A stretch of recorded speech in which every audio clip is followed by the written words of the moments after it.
Hai guys, di video kali ini kita akan update soal pergerakan harga Bitcoin selanjutnya. Akan ada chart ETH Bitcoin, juga beberapa berita seperti upgrade Denchun Ethereum, perkembangan terbaru daripada Spot Ether ETF, Solana yang kemarin itu mengalami pemadaman, dan analisa harga Solana Render dan Arbitrum, dan mungkin potensi FUD yang bisa terjadi ke depannya. Jangan lupa klik like, subscribe, gunakan link-link yang ada di deskripsi untuk mendukung channel saya. Kita akan mulai dulu dengan chart Bitcoin ini di time frame daily-nya. Kita bisa close dengan hijau itu kemarin, tetapi secara garis besar kita masih berada di dalam pola triangle ini. Untuk RSI-nya itu dia berada di atas 50, masih berada di dalam area yang bullish. Kemudian MACD-nya itu juga mengarah ke atas, jadi sama-sama masih dalam area bullish, masih ada potensi untuk harga Bitcoin ke atas. Kalau kita melihat dengan time frame yang lebih kecil, yaitu time frame 4 jamnya,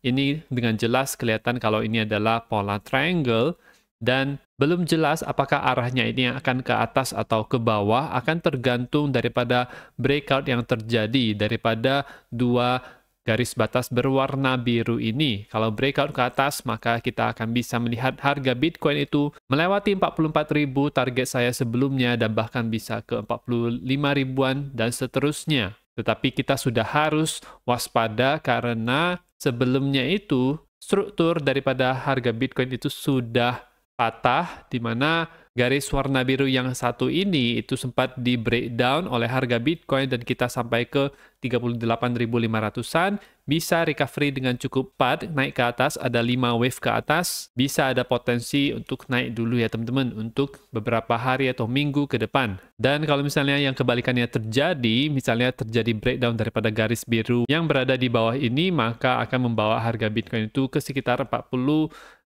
ribuan ya teman-teman di daerah ini. Kita akan update terus untuk pergerakan harga Bitcoin, dan selanjutnya adalah chart ETH Bitcoin yang mengalami penguatan, di mana itu mulai dari hari Minggu tanggal 4 itu terjadi penguatan, dan kita tampaknya bisa berbalik arah. Untuk sementara waktu sudah terjadi kenaikan selama 4 hari berturut-turut. RSI ini balik lagi di atas 50, dan MACD tampaknya bisa melakukan bullish crossover ke atas untuk di time frame daily-nya, dan ini juga akan berakibat positif kepada koin-koin anak-anak Ethereum seperti Optimism, Arbitrum, Metis, dan lain-lain. Beberapa daerah resistance yang mungkin bisa menjadi daerah pembalikan arah adalah Fibonacci 50 di daerah ini, rata-rata di sekitar sini itu bisa terjadi pembalikan arah, dan tepat di area 78,6-nya itu ada garis resistance yang cukup penting juga, yang warna biru ini, yang selama ini menjadi garis support ya teman-teman. Jadi ini adalah garis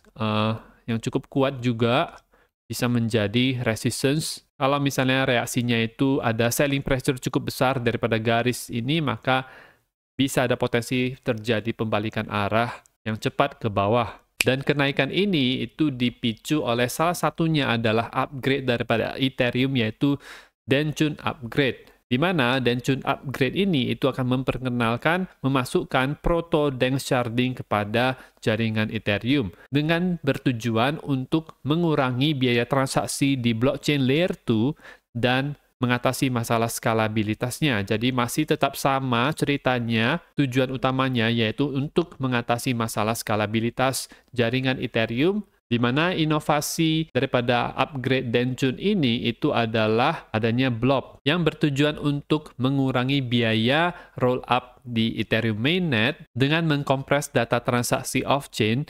Maka dari situ bisa mengurangi tempat penyimpanannya dan kebutuhan proses itu. Blob ini akan menyimpan data secara sementara dan akan dibutuhkan untuk verifikasi transaksi jangka pendek saja, sehingga nantinya itu bisa di-delete untuk mencegah adanya overload di jaringan. Dan proses seperti ini itu bisa membuat jaringan Ethereum termasuk roll-ups-nya itu untuk menghandle lebih dari 100.000 transaksi per detik, merupakan pengembangan yang sangat krusial bagi Ethereum untuk mensupport ekosistem yang bertumbuh dengan cepat agar bisa terjadi adopsi massal. Dan testnet finalnya itu akan diluncurkan di hari ini 7 Februari. Sehingga berita ini adalah salah satu hal yang itu membuat Ethereum, Bitcoin itu bullish, tapi menurut saya nanti ke depannya juga akan ada berita yang bahkan lebih bullish lagi, yaitu Spot Ether ETF. Tetapi sayangnya untuk sekarang ini, SEC itu masih menunda persetujuan Spot Ether ETF. Ada 2 ETF yang dipropos oleh fund manager ini, yaitu Invesco dan Galaxy Digital, akan di-delay lagi, itu sampai ke deadline selanjutnya, yaitu di Maret. Ini ada berbagai deadline seperti iShares, ini punya BlackRock tanggal 10 Maret, kemudian ada 5 Maret, 24 Maret, 25 Maret. Kemungkinan bisa di-push lagi oleh SEC sampai ke final deadline-nya itu di bulan Mei ya teman-teman. Jadi ekspektasinya adalah mungkin bisa di-push sampai deadline finalnya itu di bulan Mei.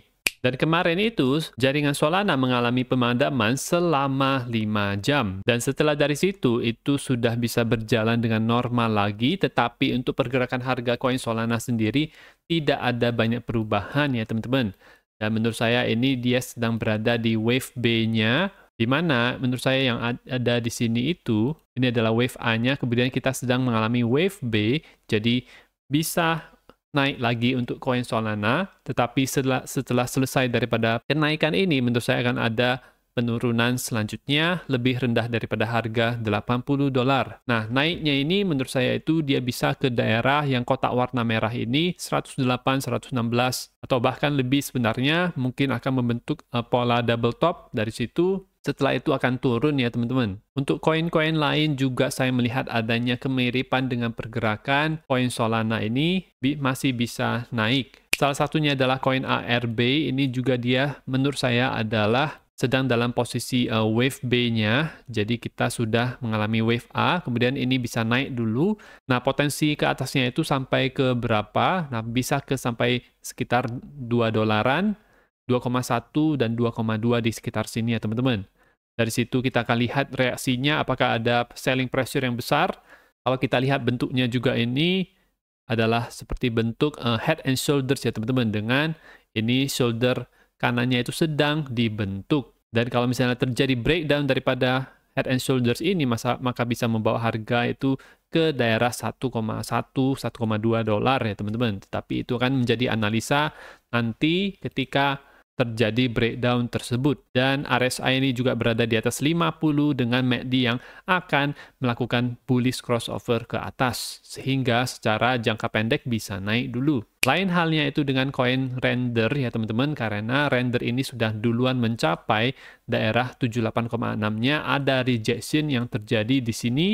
Kalau kita lihat, kita tarik Fibonacci-nya itu Fibonacci retracement, kita melihat adanya rejection ketika dia berada di 78,6, tidak bisa close di atas itu, dan ada selling pressure yang cukup cepat, itu dari $5 bisa turun sampai ke $4,2, sehingga mungkin akan sideways dulu ya, karena Render ini sudah duluan mencapai targetnya, dan masih sama untuk target ketika dia sudah selesai koreksi ini, itu dia bisa ke daerah di bawah $2,8.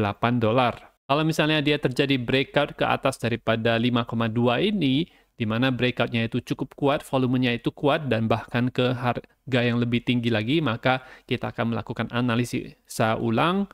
Target koreksi ke bawahnya itu akan bisa naik karena dia sudah melakukan kenaikan yang lebih tinggi dibandingkan dengan topnya yang ada di bulan Desember di harga 5,2-an. Dan terakhir adalah potensi FUD yang bisa terjadi untuk industri kripto, di mana Sekretaris Bendahara Amerika Serikat Janet Yellen itu memanggil para regulator untuk melihat stablecoin ya teman-teman, di mana mungkin dia bisa ada potensi untuk mengatakan kalau stablecoin ini itu gelap, ilegal, atau melakukan hal-hal yang tidak sesuai dengan regulasi, atau bisa dibilang juga sebagai sekuritas, entah apapun itu, dengan alasan klasik mereka, yaitu untuk memproteksi para investor. Ya, kita tidak tahu, tetapi mungkin ini adalah semacam tanda-tanda awalnya kalau stablecoin itu bisa diserang ya teman-teman. Bisa saja USDT atau USDC, karena kedua hal tersebut adalah stablecoin terbesar di dunia kripto sekarang ini. Jadi kita pantau terus untuk berita-berita seperti ini karena bisa semacam memberikan tanda apakah harga itu akan segera berbalik ke bawah atau tidak. Nah, itu saja untuk informasi di video kali ini. Teman-teman bisa request untuk altcoin apa yang mau dianalisa. Saya akan coba untuk melihatnya.